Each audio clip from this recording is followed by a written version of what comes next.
बहुत हालत खराब है। सबसे पहले तो मैं नशा मुक्ति पे बात करना चाहूंगा, क्योंकि दारू का जो हमारे देश में और हमारे समाज में जो हो रहा है, तो इस चीज पे हम लोगों को रोक लगाना होगा।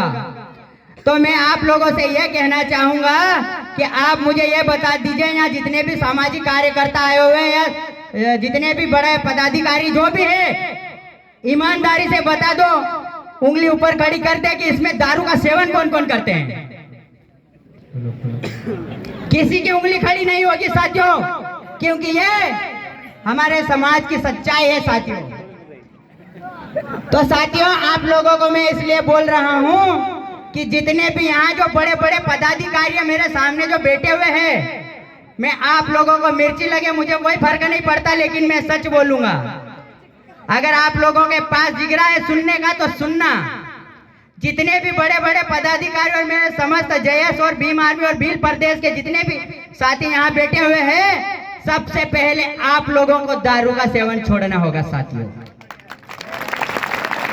क्योंकि जब तक आप लोग दारू का सेवन नहीं छोड़ेंगे तो आप कभी समाज को जागरूक नहीं कर पाएंगे।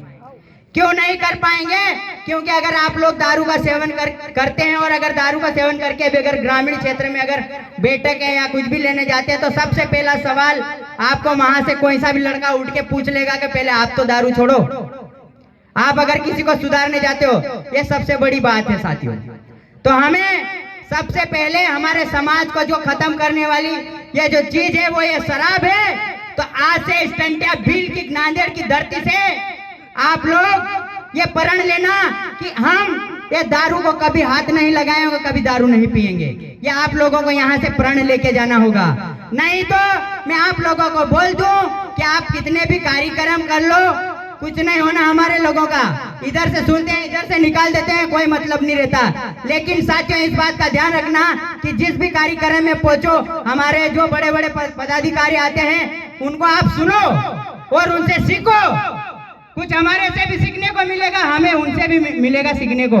लेकिन जब तक आप अपने दिमाग में ये चीजें नहीं डालोगे, तब तक आप कुछ नहीं सीख सकते। तो हम हमारे भगवान टंटिया भील, जिन्होंने जल जंगल और जमीन की लड़ाई लड़ी, जिन्होंने भारत देश और आदिवासी समाज के लिए जो संघर्ष किया, वो बहुत बड़ी बात है साथियों। आप लोगों को बता दूं कि 35 साल तक अगर किसी ने लड़ाई लड़ी है, तो इस देश के 35% आदिवासियों ने इस देश के लिए लड़ाई लड़ी है साथियों। और टंटिया भील वो शख्स है जिसने 35 साल तक बिना हथियार के लड़ाई लड़ी है और अपने मिशन को अंजाम तक पहुंचाया, और उस मिशन में कामयाब भी हुआ है साथियों।